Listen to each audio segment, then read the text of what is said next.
Եվ այսպես քաղաքի տարբեր թաղամասերում 3 օրերի մեջ շրջայցը ցույց տվեց հետևյալը, որ ընտրակաշարքի բաշխման գործընթացը տեղի է ունենում հետևյալ կերպ։ Յուրաքանչյուր ընտրատեղամասում աշխատում են 2 անձինք, ովքեր շրջելով տնետուն ցուցակագրում են իրականացնում ըստ ընտրողների գրանցման վայրի։ Գրանցում անձնագրի տվյալները առաջարկում 5-ից 10,000 դրամ գումար ՀՀԿ թեկնածուի օգտին քվեարկելու համար։ Հատուկ նշում են նաև, թե որ ժամին են քվեարկության օրը ներկայանալու ընտրատեղամաս գումար ստացած քաղաքացիները։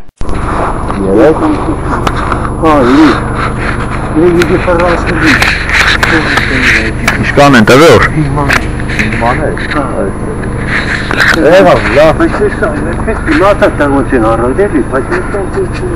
Լավ։ Ցուցակագրող քաղաքացիների աշխատանքը վերահսկվում է մեկ այլ մարդու կողմից։ Դա կարող է լինել հանրակրթական դպրոցի տնօրեն, պետական այլ կառույցի աշխատակից, ում հանձնարարվել է ուշադրության կենտրոնում պահել գործընթացը, որպեսզի գումարները ճիշտ նպատակին ծառայեն։ Ցուցակագրող եւ գումար բաժանողները ամեն 2 ժամը մեկ վերահսկողին տեղյակ են պահում, թե որքան տվյալ են հավաքագրել եւ արդյոք նրանք պոտենցիալ ընտրողներ են։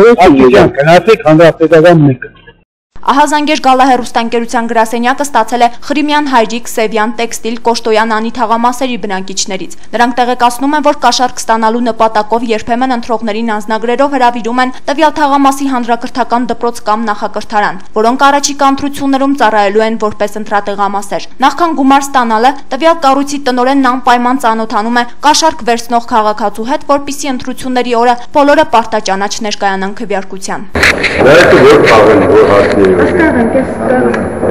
Հարցը չիրեմ, ժամոտետ չէ, Ընդհարցնող կա, իրան հեռախոսի համար կա, կարող է ստաս հեռախոսյան։ Երկուց նոր կեղնի, հա տեղում։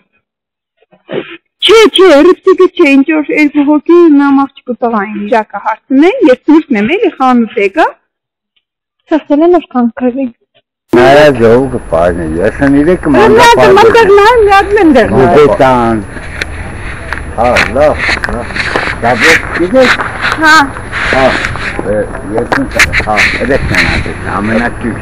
է։ Ցուցակագրում իրականացնող եւ կաշառք բաժանող մի քանի անձանց հետ զրուցեցինք անձամբ, ներկայանալով որպես ընտրող։ Այս ամբողջ գործընթացի հաջորդականությունը քաղաքացիներից բացի մեզ մանրամասն պատմեցին նաեւ իրենք, սակայն վերջիններիս անունները հայտնի պատճառով չեն հրապարակում։ Մեզ պարզ դարձավ, որ գումարների բաշխումը սկսվել է փետրվարի 13-ից, մեկնարկը տրվել է Սովխոզ թաղամասից, եւ որ հանրապետական տեխնատուի օգտին գումարներ բաժանում են նաեւ գյուղական բնակավայրերում։ Ինչպես նշեցինք, ցուցակագրողների աշխատանքը վերահսկվում է պետական կառույցների աշխատակիցների կողմից, իսկ վերջիններս հաշվետվություն ներկայացնում են այս օրերին մայրաքաղաքից Գյումրի այցելած հանրապետական կուսակցության ներկայացուցիչներին։ Հերմինե Մկրտչյան, Համբարձում Պապոյան, Գալենյուս։